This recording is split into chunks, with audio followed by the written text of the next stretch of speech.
Visa আসছে মার্চের 26 তারিখ। তো ক্লাস শুরু হয়ে গেছে অলরেডি 14 তারিখে সেমিস্টার। তো ডেপার পরে জুলাই ইনটেক। আচ্ছা, তো জুলাই ইনটেক পরে ভাবলাম যে ভিসাটা পেয়ে গেছেন এই জন্য। পেয়ে গেছি। বাইরে ওনার সেমিস্টারে কিন্তু কত মাস আগে আসছেন? কত মাস? অ্যারাউন্ড 2.5 মাস। 2.5 মাস। সেমিস্টার শুরু হওয়ার 2.5 মাস আগে অস্ট্রেলিয়াতে চলে আসছে। অনেকে যে বলেন যে ভাই ভিসা তো পেয়ে গেছি কিন্তু ক্লাস তো হবে 1 মাস পরে, আমি কি অস্ট্রেলিয়াতে আসতে পারবো? ভাই ভিসা যদি হয়ে যায় অস্ট্রেলিয়া এনি টাইম আপনি চলে আসতে পারবেন। ইন্স্যুরেন্সটা আগে করতে হবে। হ্যাঁ, জাস্ট ইন্স্যুরেন্সটা আগে করতে হবে। এখানে আমি কয়েকটা পয়েন্ট পেয়েছি, ওইগুলা সম্পর্কে আপনার সম্পর্কে জানতে চাবো। ফার্স্ট অফ অল, আপনার আইএলটিএস স্কোরটা কত ছিল? আমার আইএলটিএস ছিল 6। Not bad. হ্যাঁ, একটা কথা বলি আপনার, হ্যাঁ, অনেকে মনে করেন যে আইএলটিএস হলে আপনার ভিসা হয়ে যায়। ভাই এটা একদমই না। আইএলটিএস হচ্ছে একটা requirement for university, nothing else. আপনার ইউনিভার্সিটিতে দরকার 6 ইজ কোয়াইট এনাফ। আপনার বাকি পেপারসগুলো ঠিক থাকলে আপনি ভিসা পেয়ে যাবেন। এমন না যে আপনি 9 আউট অফ 9 আইএলটিএস পেলেন, আপনার ভিসা গ্রান্টেড, এমন কিছুই না। এটা just a requirement for university, nothing else. So 6 undergraduate is quite enough. হ্যাঁ, সো আপনার ব্যাকগ্রাউন্ড সায়েন্স ছিল না? আচ্ছা, সো আপনি কোন সাবজেক্টের জন্য offer letter? IT, BIT, bachelor of information technology. 100 জনের যদি অ্যাপ্লাই করেন 90 জনকে অ্যাপ্রুভ দিয়ে দিচ্ছে। সো সুবর্ণ সুযোগ। কারণ আপনি যদি অন্য কোনো দেশে যেমন কানাডায় রিজেকশন খেয়ে যান, আপনার সময় লস, এর মধ্যে হচ্ছে টাকাটাও লস। বিদেশে আসা সবচেয়ে বড় বাধা হইতেছে আইএলটিএস। ভাই কানাডা ছিল, আমেরিকা ছিল, ইউরোপের ভালো ভালো কান্ট্রি ছিল, ইউনিভার্সিটি হইলো, অফার লেটার আসলো, এরপর টিউশন ফি দিলেন, পুলিশ ক্লিয়ারেন্স আছে, বায়োমেট্রিক্স, হ্যাঁ মেডিকেল লাগবে। হ্যালো এভরিওয়ান, আসসালামু আলাইকুম, this is Zubair Ahmed from Melbourne. আশা করতেছি সবাই ভালো আছেন। আলহামদুলিল্লাহ, আমি আল্লাহর রহমতে ভালো আছি, সুস্থ আছি। সো লাকিলি আজকে আমার একটা ছোট ভাই বাংলাদেশ থেকে কিছুদিন আগে চলে আসছে। এসে সাডেনলি আমার সাথে দেখা হয়েছে। সো অনেকদিন বাংলাদেশি মানুষদের সাথে আমার ভিডিও বানানো হয় না। সো ভাবলাম ওর সাথে একটু আড্ডা দেই, প্লাস আপনাদের কাছেও শেয়ার করি। ফর্মাল কিছুই না, জাস্ট ওর বাংলাদেশ থেকে আসার স্টোরিটা শুনবো আর বর্তমানে কি পরিস্থিতিতে আছে, সো দ্যাট আপনাদের কিছুটা হলেও উপকৃত হন আপনারা। তো আমার ব্যাপারে তো অনেক কিছু জানতেছেন, বুঝতেছেন। আজকে অন্তরের ব্যাপারে আপনারা জানবো। অন্তর, কি অবস্থা, কেমন আছেন? তো ভাই আছি মোটামুটি। প্রথমত অস্ট্রেলিয়া কেমন লাগতেছে আপনার, এটা যদি সবাইকে বলতেন, এরপরে আপনার ওভারঅল এক্সপিরিয়েন্সটা সবার কাছে শেয়ার করবেন। অস্ট্রেলিয়ার জায়গাটা তো খুব ভালো, স্পেশালি মেলবোর্ন, বিকজ এটা ওয়েদারটা পুরো সিমিলার বাংলাদেশের মতো, বাট একটু ডিফারেন্ট, লাইক বৃষ্টি, ঠান্ডা, এগুলা, বাট ওভারঅল ভালো মেলবোর্নটা। যেটা নতুন তো ধরেন মেলবোর্নের ওয়েদারটা একটু tricky, complex compare to Tasmania, Partha, Sydney, Adelaide.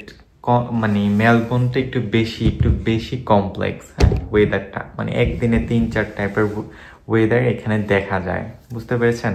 তো আপনার স্টোরিটা যদি বলতেন। মানে প্রথমত বলি, আপনি বাংলাদেশে কোথায় পড়াশোনা করেছেন আর কোন ব্যাকগ্রাউন্ডে, আপনি যদি বলতেন একটু। আমার গ্রামের বাড়ি ব্রাহ্মণবাড়িয়া, আর নর্মালি আমার নরসিংদী থাকা হয়েছে অনেকদিন, দেন ঢাকা। আর আমার কলেজ ছিল নরসিংদী ন্যাশনাল কলেজ। আর ঢাকা থেকে তেমন ভার্সিটিতে ভর্তি হওয়া হয় নাই, যেহেতু আমি মানে এইচএসসি অনেকটা আগে, লাইক এইচএসসি 22, দেন আমি চাচ্ছিলাম যে মানে অ্যাডমিশন দিলাম, বাট তেমন হয় নাই ভালো, যেটা চাইছিলাম ওটা হয় নাই। দেন ডিব্রুগড়ে ভর্তি হওয়ার ইচ্ছা ছিল, সব কিছু ওকে, ফর্ম টম কাটা হইলো। তো পরে পেমেন্টের সময় গিয়ে আর করি নাই, যে আইএলটিএস দিব, দেন বাইরে যাওয়ার প্ল্যান হয়ে গেল। দেন আইএলটিএস দেওয়া হইলো। তো আইএলটিএস দিতে গিয়েও অনেকবার ফার্স্টে কোর্স করার পর অনেকদিন গ্যাপ নেওয়া হয়েছে। দেন পরে মনে হলো না, এক্সাম দিতে হবে, দেন আবার পড়াশোনা করে দেন এক্সাম দেওয়া হলো। আর এক্সাম দেওয়ার পরে যেহেতু আমার গ্যাপ পড়ে গেছে, তো গ্যাপের জন্য আর মাঝে দিয়ে আমি আবার একটা ডিপ্লোমাতে, মানে জাস্ট ডিপ্লোমাতে করতেছিলাম, যে গ্যাপটা শো করার জন্য। সো আমি এক্সাম দিই নভেম্বরের 30 তারিখ। 2024 সালের। আর পরে অনেকগুলো এজেন্সির সাথে কথা বলি, বাট তারা নিতে চাচ্ছিল না, যেহেতু আমার অলমোস্ট 2 ইয়ার্স হয়ে গেছে গ্যাপ। সো দেন আমার ফ্রেন্ড একটা সাজেস্ট করলো যে ওইগুলোতে যেতে, যে এগুলো হাই প্রোফাইল যেগুলো নেয়, but like PABC, study net. তো স্টাডি নেটে একটা আমার ফ্রেন্ড লাস্ট কয়েকদিন আগেই কাজ করছিল, তো যাওয়ার পরও হয় নাই, বলতেছে যে না একটু সমস্যা হবে, কারণ যেহেতু বিষয়টা রিস্কি হয়ে যায়। দেন আমার এক ফ্রেন্ড আবার আরেকটা এজেন্সিতে গেছে লাইক আরও 1 বছর আগে, তো ওর সাথে কথা বলি, তো আবার সাজেস্ট করে যে ইয়াতে যাওয়ার জন্য, প্যাসিফিক গ্লোবালে যাওয়ার জন্য। দেন ওইদিকে যাওয়া হলো, কথা হলো, তো ওরা বললো যে সমস্যা নাই, যদি ভার্সিটি অফার লেটার দেয় দেন ওরা কাজ করবে। সো ভার্সিটির সাথে অ্যাপ্লাই করলো ওটা দিয়ে। দেন আমি অ্যাপ্লাই করছি অ্যারাউন্ড জানুয়ারির 7 তারিখে। তো রেজাল্ট আসার প্রায় 20-25 দিন পরে অ্যাপ্লাই করা হয়েছে, যেহেতু মার্চ ইনটেক ধরবো, টাইম তেমন ছিল না, অ্যারাউন্ড 2 মাস 2.5 মাস ছিল। তো অফার লেটার একদিনে অফার লেটার দিয়ে দিছে। দেন জিটি ক্লিয়ারটি ওইগুলো নিয়ে একটু আমার ব্যাংক বা ডকুমেন্টস নিয়ে একটু হ্যাসেল হয়ে দিয়েছে আর কি। তো ওইটা নিয়েও অ্যারাউন্ড টাইম লাগছে লাইক 1 মাসের মতো। ফাইনাল সাবমিশন দিয়েছি আপনার মার্চের 6 তারিখ, বাট ঢাকা থেকে আপনার বায়োমেট্রিক্স নেওয়ার জন্য টাইম লাগতো তখন, যেহেতু ইনটেক শুরু হয়ে লাস্ট মোমেন্ট। তো ঢাকা থেকে নিলে অ্যারাউন্ড 4 দিন পরে বায়োমেট্রিক দেওয়ার ডেট আসতো। তো আমার সিলেট যাওয়া হয়েছে, সিলেট গিয়ে পরের দিন বায়োমেট্রিক দিতে হয়েছে। দেন ওইখান থেকে পরে যেহেতু আমার ডেফার করা হয়েছে অলরেডি, আমার সেমিস্টারের জন্য ডেফার করে দিছে, কারণ এই 4 দিনে ভিসার রেজাল্ট আসে নাই। তো পরে আমার ভিসা আসছে মার্চের 26 তারিখ। তো ক্লাস শুরু হয়ে গেছে অলরেডি 14 তারিখে সেমিস্টার। তো ডেফার পরে জুলাই ইনটেক। আচ্ছা, তো জুলাই ইনটেক পরে ভাবলাম যে ভিসাটা পেয়ে গেছেন, এই জন্য বাই দ্য ওয়ে ওনার সেমিস্টারে কিন্তু কত মাস আগে আসছেন? কত মাস? অ্যারাউন্ড 2.5 মাস। 2.5 মাস সেমিস্টার শুরু হওয়ার 2.5 মাস আগে অস্ট্রেলিয়াতে চলে আসছে। অনেকে যে বলেন যে ভাই ভিসা তো পেয়ে গেছি, কিন্তু ক্লাসটা হবে 1 মাস পরে, আমি কি অস্ট্রেলিয়াতে আসতে পারবো? ভাই ভিসা যদি হয়ে যায় অস্ট্রেলিয়া এনি টাইম আপনি চলে আসতে পারবেন। জাস্ট ইন্স্যুরেন্সটা আগে করতে হবে। হ্যাঁ, জাস্ট ইন্স্যুরেন্সটা আগে করতে হবে। এখানে আমি কয়েকটা পয়েন্ট পেয়েছি, ওইগুলা সম্পর্কে আপনার সম্পর্কে জানতে চাবো। ফার্স্ট অফ অল, আপনার আইএলটিএস স্কোরটা কত ছিল? আমার আইএলটিএস ছিল 6। Not bad. হ্যাঁ, একটা কথা বলি আপনার, হ্যাঁ, অনেকে মনে করেন যে আইএলটিএস হলে আপনার ভিসা হয়ে যায়। ভাই এটা একদমই না। আইএলটিএস হচ্ছে একটা requirement for university, nothing else. আপনার ইউনিভার্সিটিতে দরকার 6 ইজ কোয়াইট এনাফ। আপনার বাকি পেপারসগুলো ঠিক থাকলে আপনি ভিসা পেয়ে যাবেন। এমন না যে আপনি 9 আউট অফ 9 আইএলটিএস পেলেন, আপনার ভিসা গ্রান্টেড, এমন কিছুই না। এটা just a requirement for university, nothing else. So 6 undergraduate is quite enough. হ্যাঁ, সো আপনার ব্যাকগ্রাউন্ড সায়েন্স ছিল না? আচ্ছা, সো আপনি কোন সাবজেক্টের জন্য offer letter? BIT, bachelor of information technology. আচ্ছা, আইটির জন্য ইয়ে করছেন। হ্যাঁ, এখন আরেকটা কথা হইতেছে, অস্ট্রেলিয়াতে বর্তমানে আসতে কত ব্যাংক ব্যালেন্সটা কত দেখাইছিলেন যদি কাইন্ডলি একটু বলতেন? 60 লাখ। আচ্ছা, 60 লাখ দেখাইছিলেন। মানে এটা কি আপনার অরিজিনাল লিকুইড মানি? আচ্ছা আচ্ছা, না না, মানে কমফোর্টেবল যদি বলতে চান বলতে পারেন। যে যতই না, যারা সুপার পোস্ট তাদের ভাই আলাদা। না না, আমি কিন্তু ভাই মানে খোলামেলা সবসময় কথা বলতে পছন্দ করি। আমরা কি করি নর্মালি, ব্যাংকে 5 লাখ টাকা রাখলে ওরা 30-40 লাখ টাকা দেখিয়ে দেয়। হ্যাঁ, সো আপনারা মানে এরকম করাটা ভাই নরমাল। যে আমার ফ্যামিলি বিজনেস করে, আমার বিজনেস আছে, বাট ভাই এত একটা অ্যামাউন্ট অযথা রেখে দেওয়াটা বোকামি। হ্যাঁ, 60-70 লাখ টাকা একসাথে। সো আমি আপনাকে বলি, আপনার 60 লাখ টাকার পুরোটাই কি এমন লাইক ডিপোজিট ছিল? 7 লাখ টাকা ব্যাংকে রাখা হয়েছে, আর বাকিটা মেইন টাকা মানে যেটা টিউশন ফি দিছেন ওইটা কি এই 60 লাখ টাকার মধ্যে থেকে দিছেন নাকি? না না, ওই 60 লাখ টাকা তো ধরেন না, জাস্ট ওটা এফডিআর রেখে ফেলছেন। হ্যাঁ, মানে 7 লাখ টাকা ব্যাংকে রাখছেন, ওরা 60 লাখ টাকা দেখিয়ে দিয়েছে এমন কিছু। হ্যাঁ, ওইটা কি আপনার মানে বাংলাদেশের কোনো প্রাইভেট ব্যাংক ছিল নাকি? Private bank. আচ্ছা, এটা আমিও প্রাইভেট ব্যাংক থেকে বলছি, বাট এই ডিটেলস না বলি আমরা, আমি জানি, কারণ এগুলা দেখা যাইতেছে আপনি ওনাদের কথা বলবেন, এখন আমাদের ভিডিও দেখে ওনাদের কাছে চলে যাবে, কিন্তু এই প্রাইভেট গুলা ভরসা নেই, এটা তো ভাই একদমই ভরসা নেই। 7 লাখ টাকা দিয়েছেন, টাকা যে কোনো সময় মেরে দিতে পারে। সেই জন্য আমি আপনাকে বলবো না এটার নাম ওপেনলি বলেন, সো আমরাও বলতেছি না। হ্যাঁ, আমরা টাকার ব্যাপারটা গিয়েছে বর্তমানে ধরেন ব্যাংকে 60 লাখ টাকার মতো দেখিয়েছে যদি আন্ডার গ্রাজুয়েটে আসেন।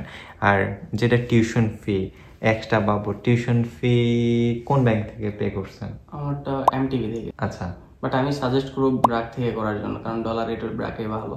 আচ্ছা, আমি সিটি ব্যাংকে থেকে করছি। সিটি নিয়ে আমার তেমন আইডিয়া নাই, বাট এমটিভিও ভালো, বাট এমটিভি থেকে ভালো রেট দেয় ব্র্যাক ব্যাংক। আচ্ছা, সো আপনার একটু ফাইন্ড আউট করতে পারেন। বাট ভাই আমি খেয়াল করছি যদি রেফারেন্স থাকে ইজি হয়ে যায়, অনেক ইজি হয়ে যায়। আর রেফারেন্স না থাকলে ব্র্যাক ব্যাংক থেকেও দেয় না, আমি দেখছি একটু না তেমন না দিয়ে দেয়, বাট ব্র্যাকের টাইম নেই, লাইক 5 থেকে 6 দিন নেই। এমটি থেকে আমি একদিনই করে নিচ্ছি, তো এটা এই জন্য এমটি থেকে দাও। আচ্ছা, দ্যাটস গ্রেট। তাহলে আমি একটু আপনাকে বলি, আপনার কারেন্ট অ্যাকাউন্ট ছিল কয়টা, সেভিং ছিল কয়টা, এফডিআর ছিল একটা 60 লাখ। ওটা তো আব্বুর নামে ছিল। হ্যাঁ, আর কারেন্ট আর সেভিং কি ওইখানে কি 20 লাখ টাকার মতো রাখছেন যেখানে টিউশন ফি পেমেন্ট করছেন? হ্যাঁ, ওটা জাস্ট না তেমন না, টিউশন ফি থেকে কিছু বেশি রাখা হয়েছে। আর টিউশন ফি আর ভিসাটা রাখা হয়েছে, দেন টিউশন ফিটা দিয়ে দেওয়া হলো, আর ভিসা তো কার্ড দিয়ে দেওয়া হয়েছে, দেন পেপার। আচ্ছা আচ্ছা আচ্ছা আচ্ছা আচ্ছা আচ্ছা আচ্ছা, হ্যাঁ, তাহলে মোটামুটি বিষয়টা ক্লিয়ার। এখন আপনার এছাড়া আর কি খরচ হয়েছে? যেমন এজেন্সি তো কিছু নিচ্ছে। আচ্ছা, আপনাদেরকে একটা বলি, যেমন আমি আসছি আইডিবি থেকে, যেখানে একটা কষ্ট নেয় নাই, একটা টাকাও নেয় নাই, ও আসছে, আপনি আসছেন পেসিফিক গ্লোবাল। হ্যাঁ, ওইটাও কিন্তু অথরাইজড এজেন্সি। আমি আপনাকে বলবো যেগুলো অথরাইজড তারা 1 টাকাও আপনাকে চাবে না। এখন যেগুলো অথরাইজড না ওইগুলো আপনাদের সাথে কন্ট্যাক্ট করবে। যারা অথরাইজড তাদের সাথে ইউনিভার্সিটির একটা পার্সেন্টেজ হয়। আপনি আমাদের একটা স্টুডেন্টস যদি এনে দেন, আপনি বাংলাদেশি টাকায় 7 লাখ 8 লাখ 10 লাখ টাকা করে পাবেন, বুঝতে পেরেছেন? সো ইউনিভার্সিটি টু এজেন্সির একটা মোটামুটি ডিল হয়ে থাকে। সো এজেন্সিগুলো কিন্তু ইউনিভার্সিটি থেকে ভালো একটা কমিশন পেয়ে থাকে, অ্যাজ এ রেজাল্ট আপনার থেকে 1 টাকাও নিবে না। সো আপনি যদি দেন, ওইটা মনে করুন এটা অথরাইজড না, এটা একটা ফ্রড এজেন্সি। হ্যাঁ, আর টাকার ব্যাপারে একটা যেটা সবচেয়ে বড় কথা, সব টাকা ভাই নিজে পে করাটা ভালো। এজেন্সির কাছে 1 টাকা না দেওয়াটা বেটার, কারণ টাকা নিজেই সবকিছু আপনি পে করতে পারবেন। আর এজেন্সিরে দিলে তো পরে যদি ওরা একটু কাটছাট করে দেয়, ওটার কিছু করার নাই এখানে। লাইক আমার এরকম হয়, কারণ আমার একটা রিলেটিভস কুরিয়ার জন্য জমা দেওয়া হয়েছে সব ডকুমেন্টস, তো ওর এজেন্সি মানে শুনলাম আর কি, ও যতটুকু বললো আর কি, তো আমার এক বেশ জুনিয়রও, তো ওর এজেন্সি ওর কাছে বলছে যে টিউশন ফি দেওয়া হয়েছে, দেন টিউশন ফি আরেক সেমিস্টার দিতে হবে। সো পরে ওই টাকা এজেন্সিরে দিছে, দেন এজেন্সি তো ওই টাকার পরে আর ইয়া দেয় না, মানে দেয় নাই। আচ্ছা, এটা অনেক বড় বিজনেস, এখন বড় বিজনেস। আচ্ছা, আমরা একটা পয়েন্ট বাদ দিয়ে দিচ্ছি, আপনি কি আইডিপি তে পরীক্ষা দিচ্ছেন না ব্রিটিশ কাউন্সিলে দিচ্ছেন? ভাই দুইটা তো সিমিলার, বাট আইডিপি তে আমি তো আইডিপি তে দেওয়া হয়েছে। বলতে গেলে আমার দেওয়ার পিছনে কারণ আছে যে লাইক আমি তো কারণ ভাই বিদেশে আসা সবচেয়ে বড় বাধা হইতেছে আইএলটিএস ভাই, এটা সবচেয়ে বড় বাধা।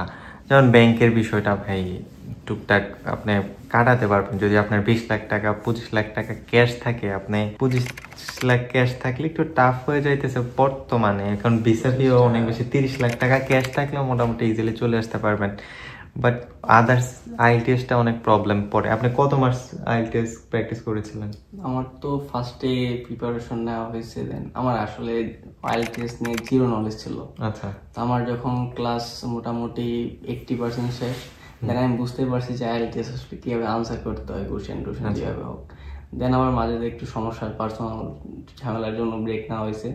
দেন অ্যারাউন্ড 4 মাস পরে, যখন ব্রেক থেকে আসার পরে অ্যারাউন্ড 3-4 মাস প্র্যাকটিসের পরে এক্সাম দেওয়া হয়েছে আমার মূলত। 4 মাস অ্যারাউন্ড 4 মাসে 6। তো আপনারাও পাবেন, আপনারা একটু পড়াশোনা করেন, আপনারাও পাবেন। এখন আমি কথা বলতেছি ভিসা ফিটা কি নিজে দিছেন নাকি, মানে ভিসার ফিটা এখন কিন্তু অনেক বাড়ছে? হ্যাঁ না, ভিসা ফিটা আমি নিজে দিচ্ছি বলতে গেলে। আমার আমার কার্ড ছিল, একটু একটু ফ্লাইওয়ে ঝামেলা হয়েছে। আচ্ছা। দেন আমার একটা মানে আমাদের পরিচিত আর কি ভাই, তো উনিও সেম ভিসা, উনি মাস্টার্সে সেম সিকিউতে আসছে। সো মানে ওনার দিয়ে আমি ওনার কার্ড দিয়ে ভিসা ফিটা দেওয়া হয়েছে আর কি। আচ্ছা আচ্ছা, আমি আপনাদেরকে স্টেপটা একটু বলি, সবাই অনেক একটু কনফিউশনে পড়ে যাবেন যে ভাই একটার পর একটা সিকোয়েন্সে যদি বলতেন আমাদের জন্য একটু ভালো হতো। ফার্স্ট অফ অল আপনার সবচেয়ে ইম্পর্টেন্ট যেটা, সেটা হইতেছে আপনার পাসপোর্ট লাগবে, কারণ উইদাউট পাসপোর্ট, হ্যাঁ ভ্যালিড একটা পাসপোর্ট লাগবে। উইদাউট পাসপোর্ট আপনি অস্ট্রেলিয়ায় আসতে পারবেন না, ইভেন আপনি আইএলটিএস এক্সামও বসতে পারবেন না। ফার্স্ট অফ অল আপনার পাসপোর্ট লাগবে। সেকেন্ড অফ অল আপনার এডুকেশনাল একটা ভালো ব্যাকগ্রাউন্ড লাগবে। হ্যাঁ, যেমন আপনার ইফ ইউ ডোন্ট মাইন্ড আপনার এসএসসিতে মানে কেমন রেজাল্ট ছিল? আমার এসিতে এ ছিল, বাট আমার ফিজিক্সে খুব একটা খারাপ হয়ে গেছিল, তো এ এসে পড়ছে। আচ্ছা আচ্ছা, so A not bad. So হ্যাঁ, একটা এও ছিল, বাট একটু হাই পয়েন্ট একটু ভালো ছিল। হ্যাঁ, মোটামুটি একটা 4 পয়েন্ট হইলে আমার 4.6 আপ। ও তাহলে তো কোয়াইট এনাফ। এ প্লাস হইতে হবে এমন না। হ্যাঁ, একটা কথা মনে রাখেন। সো আপনার একটা মোটামুটি একটা ব্যাকগ্রাউন্ড লাগবে। হ্যাঁ, সো এরপরে আইএলটিএস আমি আপনার জিনিসগুলো বোঝাই। হ্যাঁ, এরপরে যদি আপনার মনে হয় এক্সট্রা কারিকুলাম অ্যাক্টিভিটিস আছে, সো ওগুলো নিয়ে মোটামুটি আপনি একসাথে করতে পারেন। হ্যাঁ, এখন যদি স্কলারশিপ প্রয়োজন হয় আপনি ডাইরেক্ট কন্ট্যাক্ট করবেন আপনার প্রফেসরের কাছে। নর্মালি অস্ট্রেলিয়াতে স্কলারশিপ আন্ডার গ্রাজুয়েট মাস্টার্সে স্কলারশিপ দেয় না, স্কলারশিপটা পায় পিএইচডিতে। হ্যাঁ, research based, so it's quite tough to get scholarship in Australia. But এরপর আপনি যদি কনভিন্স করতে পারেন, হ্যাঁ অনেকে পাইতেছে, আপনি পাবেন না কেন? সো এখন কথা হইতেছে যে ব্যাংক ব্যালেন্সটা তো আছেই, ওইটা আগে রেডি করতে হবে, কারণ এখন ম্যাচুরিটি ম্যাটার, এই জন্য আমার লেট হয়ে গেছে। 5 থেকে 6 মাস ব্যাংকে মোটামুটি টাকাটা সেভিং করে রাখা লাগে। হ্যাঁ, সো অস্ট্রেলিয়ার জন্য। হ্যাঁ, সো ব্যাংকের ম্যাচুরিটি আগে যেহেতু বাইরে আসবেন, মোটামুটি ওইটা আগে রেডি করে রাখবেন। হ্যাঁ, এরপরে হইতেছে আপনার ইম্পর্টেন্ট পেপারসগুলা, যেমন A to Z, দলিল হইতে শুরু করে আপনার বাবার ইনকাম হইতে শুরু করে অ্যাসেট হইতে শুরু করে। হ্যাঁ, ওই পেপারসগুলো আপনি কিভাবে অ্যারেঞ্জ করছেন যদি একটু বলতেন? ওইটা কি কোনো লয়ারকে ধরছেন? হ্যাঁ, লয়ার তো হ্যাঁ ধরতে হবে, কারণ আমাদের তো পেপারস নিয়ে তেমন আইডিয়া নেই। বাট সবকিছু জেনুইন দেওয়াটা বেটার। আচ্ছা, হ্যাঁ, আপনারা যদি ভিসাটা রিজেকশন না খেতে চান, কম পেপারস দিবেন, জেনুইনটা দিবেন। আপনারা তো বলেন আপনি 100 কোটি টাকা দেখান, আপনারা তো বলেন না 500 কোটি টাকা দেখান। আমরা কি করি, বেশি দেখানোর লোভে সব ফেক পেপারসগুলো দিয়ে দেই, এরপর রিজেকশন খেয়ে যাই। এত কিছুই দেখানো লাগবে না। আপনার কাছে যদি 1 কোটি টাকা, যদি 50 লাখ টাকা থাকে, ওইটাই দেখান, বাট অরিজিনাল দেখান, রিয়েল দেখান। হ্যাঁ, এটা জেনুইন। আর বর্তমানে তো বাংলাদেশ এম্বাসি চলে আসছে, তো জেনুইন না দেখাইলে এখন ফেক গুলা যেহেতু বাংলাদেশে ভেরিফাই করতেই পারবে। আগে তো লাইক ইন্ডিয়া হইতো, তো ওদের তেমন লিঙ্ক আপ ছিল না যে ভেরিফাই করার জন্য। এজেন্সি যদি ভেরিফাই করে দিত এনাফ, বাট এখন তো বাংলাদেশ এম্বাসি আসছে, তো বাংলাদেশে ভেরিফাই করতে পারে। লাইক ও জেনুইন না দিয়ে একটা ফেক দিল, সো এম্বাসিতে গিয়ে দেখলো ফেক, তো ওর তো বেশা শিওর ক্যান্সেল বা রিজেক্ট হয়ে যাইব। তো এখন যেহেতু এটা এখন মানে 25-এর যে অবস্থা এখন, তো এখন আর আগের মতো নাই, 2 বছর আগের যেমন ছিল তেমনটা নাই। সো আপনি এরপরে যদি অফার লেটার কোথা থেকে আনছেন? আমি জাস্ট একটাই দিলাম, একটাই সিকিউতে অ্যাপ্লাই করছি। তো কেন, আপনার তো আর ইউনিভার্সিটি ছিল। জাস্ট আমার আমি যেহেতু আগে মেনশন করছি যে আমার রেজাল্ট দিছে আপনার ডিসেম্বরে, অলমোস্ট নভেম্বরের 13 তারিখে দিছে, আর আমি জানুয়ারি 7 তারিখে। তো মার্চ ইনটেকের জন্য জানুয়ারিতে আপনার তখন 2 মাস আগে মোটামুটি সবকিছু সব ভার্সিটির অফার লেটার এগুলা দেবে না, বন্ধ করে দেয়। তো জাস্ট সিকিউ ওপেন ছিল, জাস্ট এই জন্য সিকিউতে ভাবছিলাম যে মার্চ ইনটেক হয়ে যাবে, বাট হয় নাই, এই জন্য কিছু করার নাই। আচ্ছা আচ্ছা আচ্ছা, আরেকটা কথা হচ্ছে এখানে, আপনার হাতে কিন্তু কানাডা ছিল, আমেরিকা ছিল, ইউরোপের ভালো ভালো কান্ট্রি ছিল। Is there any particular reason why you came in Australia? হ্যাঁ, আমার মেইন ফোকাস ছিল জার্মানি। আচ্ছা, সো আমার জার্মানি অ্যাপয়েন্টমেন্ট নেওয়া ছিল। আচ্ছা, বাট এখন জার্মানি তো অবস্থা যে আপনার, আমি যখন অ্যাপয়েন্টমেন্ট নেওয়া হয়েছে তখন 18 মাস ওয়েটিং লিস্টে থাকা লাগছে। এখন 26। আচ্ছা। সো এত 2-2.5 বছর ওয়েট করাটা, এরপরে আইসা ব্যাচেলর করাটা, এটা তো পসিবল না, অনেক বেশি টাফ হয়ে যাবে। হ্যাঁ। তারপরে ছিল কানাডা ছিল, তো আমার ফ্যামিলি থেকে বলতো কানাডার জন্য। বাট কানাডা আমার এজেন্সি বা যার সাথে কথা বলছি, কানাডা ওরা বলে না, কারণ ভিসার ইস্যু খুব বাজে। এইখানে কিন্তু একটা বড় রিজন একটা হচ্ছে ভিসার ইস্যু। আপনি যদি খেয়াল করেন অস্ট্রেলিয়াতে ভিসার ইস্যু মোর দেন 90% বর্তমানে, বুঝতে পারছেন? মানে 100 জনের যদি অ্যাপ্লাই করেন 90 জনকে অ্যাপ্রুভ দিয়ে দিচ্ছে। সো সুবর্ণ সুযোগ, কারণ আপনি যদি অন্য কোনো দেশে যেমন কানাডায় রিজেকশন খেয়ে যান, আপনার সময় লস, এর মধ্যে হচ্ছে টাকাটাও লস। সো এটা একটা মাথায় রাখেন। রিজেক্ট আসলে তো আপনার অ্যারাউন্ড 3 লাখ টাকার মতো। ভাই সময়টা যে লস হচ্ছে, সময়টা তো এই লাইক আমরা 5 জন ছিলাম, খুব ক্লোজ ছিলাম আমরা যখন আইএলটিএস করতেছিলাম। তো এর মধ্যে আমরা 4 জন এক্সাম দিয়েছি। তো একজন আগে দিয়ে দিছে, আমাদের 15 দিন আগে দিয়ে দিছে। তো ওটা আমার মাস্টার্সের জন্য গেল আর কি। তো ও গেছে কানাডা, তোর মামা ছিল এখানে ভালো করে, তো চলে গেছে। দেন 5 জনের মাঝে আমি আসছি, আরো 2 জনে ওরা আইএলটিএস দেওয়া আছে 6.5, একজনের 6। তো ওরা একজন ডেনমার্কের জন্য অ্যাপ্লাই করে বসে আছে, হয় না। আরেকজন এই সেম ফিনল্যান্ডের জন্য। আমার আরেকটা ফ্রেন্ড যে আমার আইএলটিএস দেওয়ার আগে ও আইএলটিএস দিয়ে দিছে, মানে আমি যখন ক্লাস শুরু করছি, তো মানে ওর থেকেও আমার মানে আইএলটিএস এর মোটামুটি বুঝাইতো আর কি। যখন আমি মেন্টরসে গেছিলাম, তো রুমমেট ছিল, তো ও তখন দিছে আপনার লাস্ট ইয়ারের 23 সেপ্টেম্বর ইনটেকের জন্য। ওই ইনটেকে ড্যাপার খাইছে, ফেব্রুয়ারি ইনটেক হয় না, দেন আবার সেপ্টেম্বর ইনটেকের জন্য ওয়েট করছি এই 25-এ। এর হইল অবস্থা। হ্যাঁ, এরপরে তো আপনার সিকোয়েন্সে আছে। হ্যাঁ, যখন পেপারস একটা লয়ার ধরবেন, ও আপনার মোটামুটি সব রেডি করে দেবে। আর যদি আপনারা লয়ার না পান, মোহাম্মদপুর টাউন হল আছে, ওইখানে অ্যাভেলেবেল এইসব পেপার ওইখানে ইজিলি গেলে করাতে পারবেন।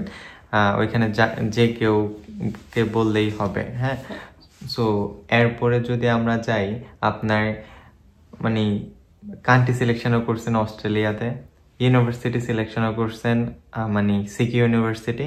হ্যাঁ, এরপরে হইতেছে আপনি কেন মেলবোর্নে আসলেন? কেন? আপনার কাছে সিডনি ছিল ভালো অপশন, পার্থ ছিল, এখানে গেলে ইজি পিয়ার, তাসমানিয়া ছিল, অ্যাডিলেড ছিল, কেন আসলেন তারপরে? সিডনি তো ভাই এখন ধরতে গেলে লাইক ঢাকা, অবস্থা খুব বাজে। সিডনিতে ইনকাম, হায়ার ইনকাম, মেলবোর্ন থেকে অনেক বেশি ইনকাম, বাট সিডনিতে কোনো শান্তি নেই ভাই। আচ্ছা, বাট মেলবোর্নে ইনকাম কম, ঠিক আছে ভাই, শান্তি। লাইক আমার ফ্রেন্ডরা তো থাকে সিডনিতে, তোরা বলে যে 3-4-5 কিলোমিটারের ভিতরে একটা পার্ক নাই, আর আমার বাসার সামনে 3 পার্ক। তো ভাই এটা একটা কথা। আর মানে মেলবোর্নটা এক হলো, আমার ফ্রেন্ড আছে এখানে আসছে, তো আমার এক ফ্রেন্ড ছিল, তো যে আমার মেনলি অস্ট্রেলিয়ার জন্য বলছে আর কি। তো আসছে মার্চের 1 তারিখে, তো ওর সাথে আমার আসার প্ল্যান ছিল সব, কিন্তু ওর তো ভিসা ছিল, আমার হয় নাই ডেফারের জন্য। তো আসে একসাথে থাকা ওঠা একসাথে করবো এই জন্য।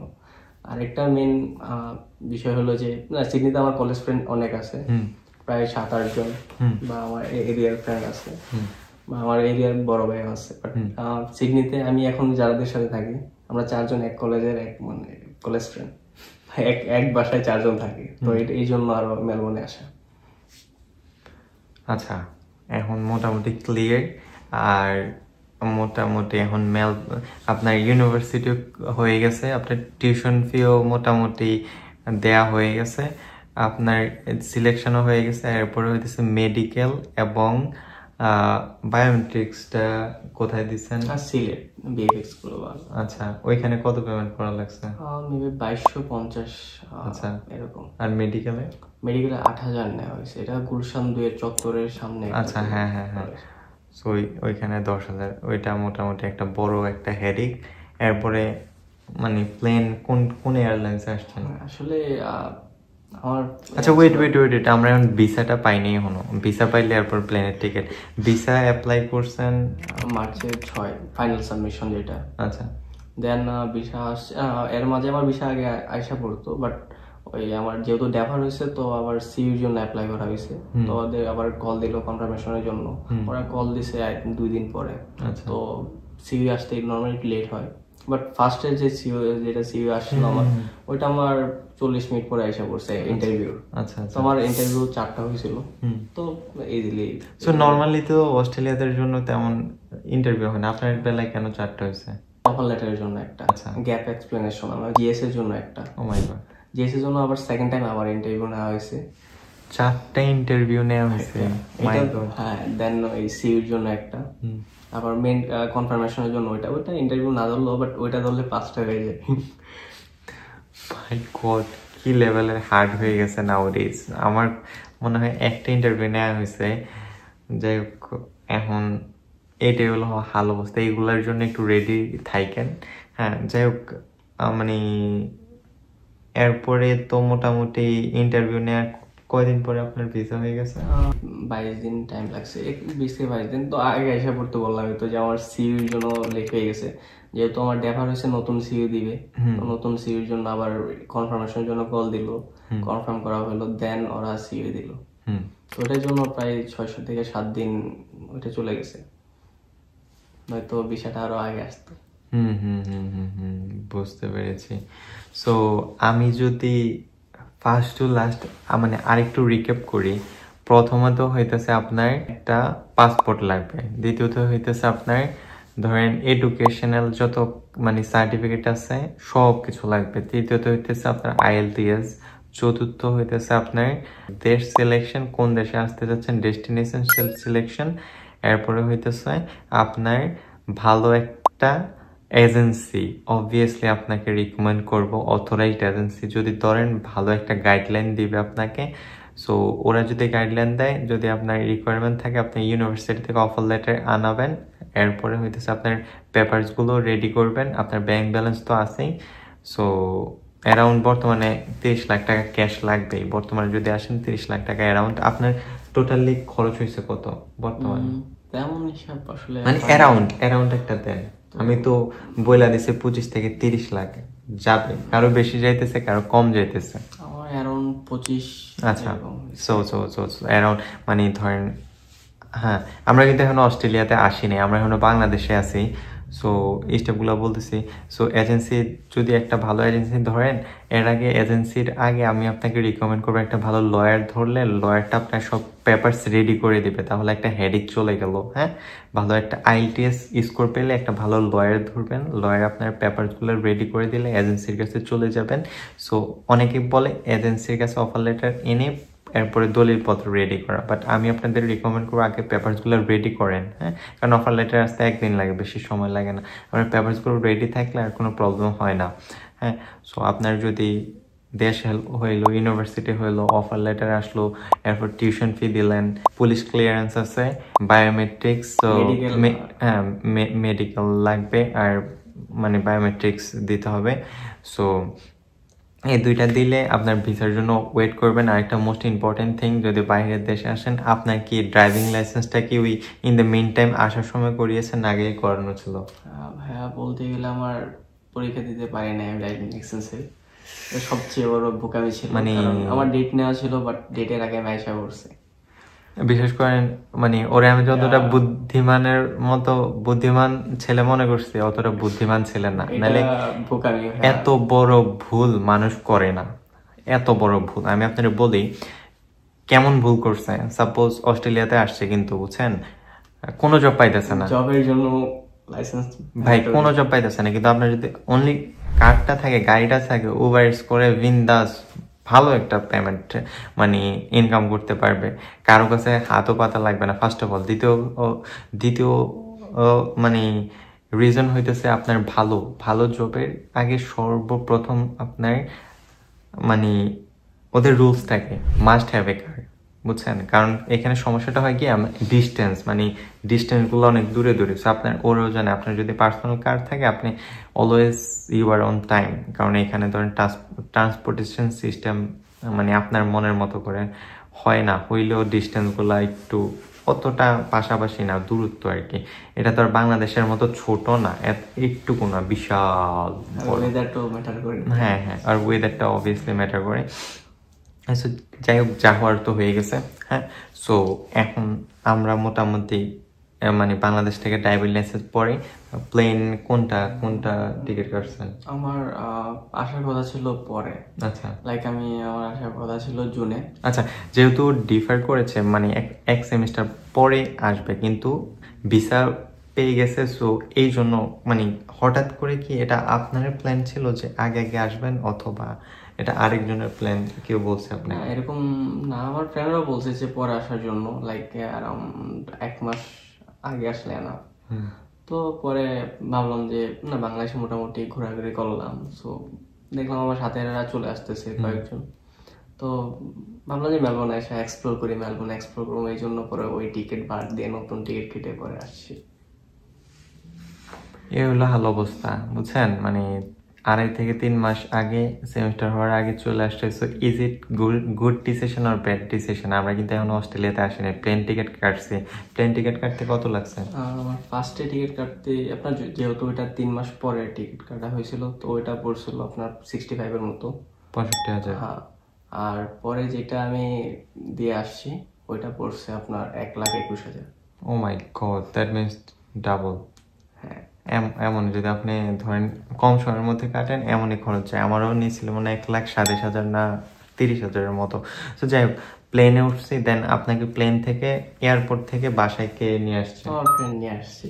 এটা হইলো আর মজার বিষয়। যদি আপনার ফ্রেন্ড থাকে এইসব দেশে, তাহলে আপনার জন্য অনেক বেশি অ্যাডভান্টেজ। যেমন বাইরের দেশে আসতে যাচ্ছেন, যদি একটা ভরসা থাকে তাহলে তো আর তেমন কিছু লাগেই না।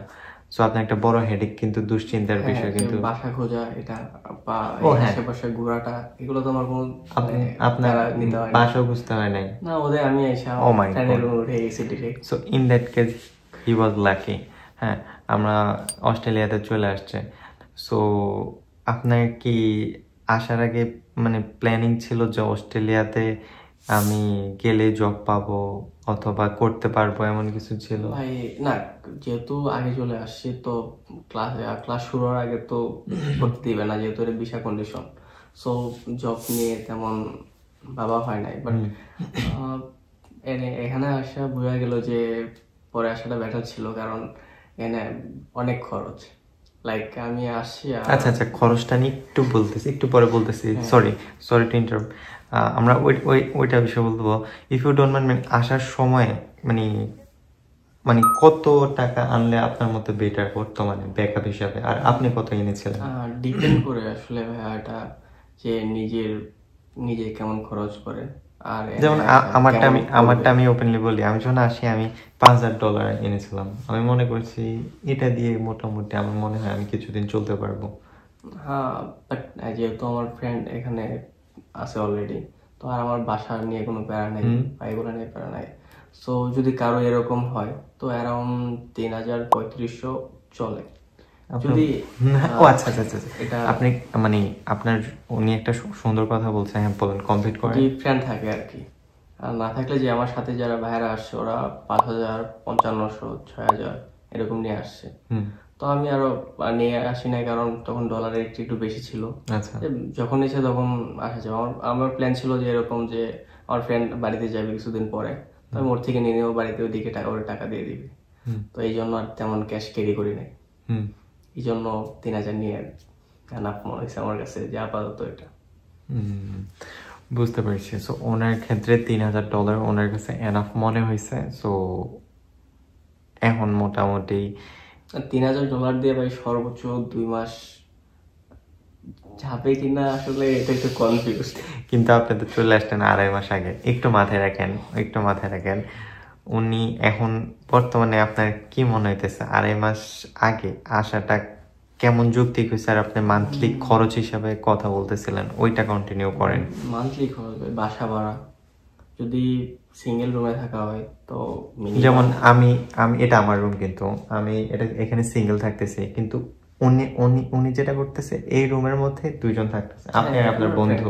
হ্যাঁ, সো আপনার তো অবভিয়াসলি কিছুটা কম হবে। হ্যাঁ, তাহলে আপনার থাকা খাওয়া কেমন যাচ্ছে আর ইনক্লুডিং সব মিলিয়ে? থাকা ভাড়া ইনক্লুডিং অ্যারাউন্ড মাসে 600 থেকে 700, জাস্ট বাসা ভাড়ার ব্যাপার। মানে বাসা ভাড়া, ইলেকট্রিসিটি আর খাবার ধরলে 700 প্লাস 800 মতো যাবে মানে মান্থলি। টোটাল থাকা খাওয়া? হ্যাঁ, যদি 2 জন থাকা হয় তাহলে বাসা ভাড়াটা খুব কমে যায়, লাইক 500 পরে সর্বোচ্চ। আচ্ছা আচ্ছা। যে এটা ডিপেন্ড করে আবার এরিয়ার উপর। তো আমরা সিটি থেকে তো একটু ভিতরে থাকি, লাইক 10-15 মিনিট টাইম লাগে সিটিতে যেতে।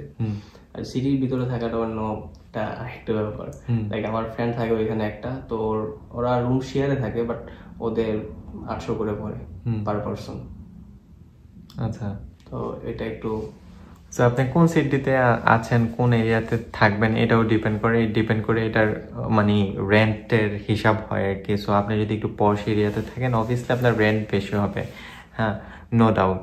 সো আপনার মোটামুটি অবভিয়াসলি আমার যেহেতু 1500 হচ্ছে, ও যেহেতু শেয়ারে থাকতেছে ওর 800-900 যাবে, এটাই হ্যাঁ, এটাই স্বাভাবিক। হ্যাঁ, এখন কথা হইতেছে আপনি তো আগে চলে আসছেন, এখন কি আপনি বলবেন যে নেক্সটে যারা আসতে চাচ্ছে 1-2 মাস আগে চলে আসার জন্য? অবশ্যই না ভাই, এটা আসতে হবে সর্বোচ্চ 1 মাস।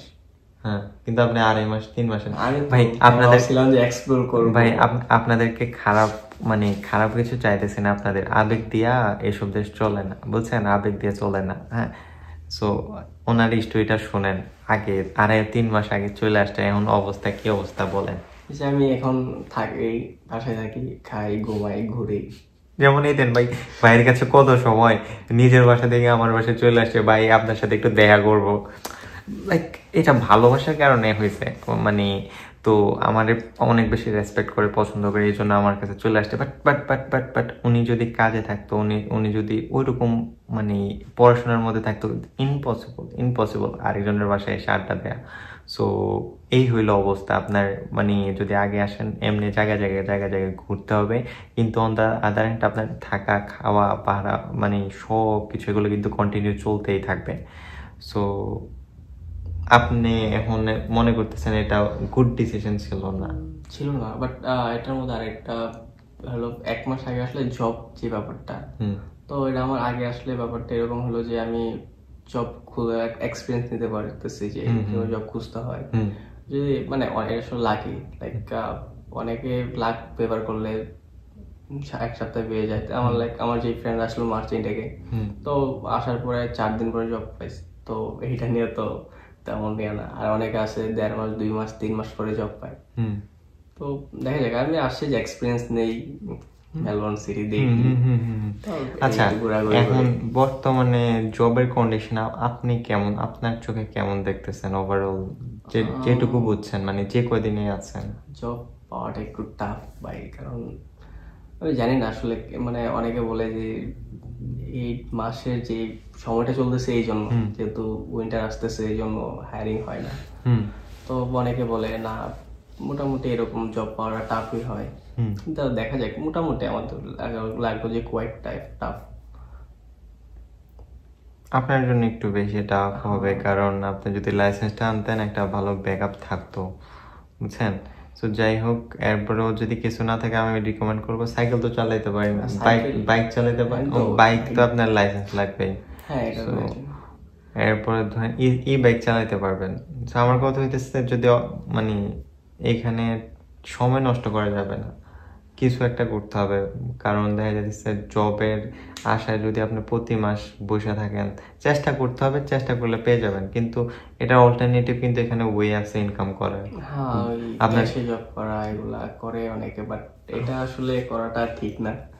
কিন্তু করে তো সবাই, আপনিও করবেন কিছুদিন পরে, করা তো ঠিক না। আমি ওপেনলি বলে দিচ্ছি, সমস্যা নেই, নতুন আসছেন তো আপনিও করবেন কিছুদিন পরে। কারণ ভাই 24 ঘন্টা কাজ করে আর বাসা ভাড়া আর খায়া কিছুই থাকে না, আপনি কি আর টিউশন ফি আপনি ম্যানেজ করবেন।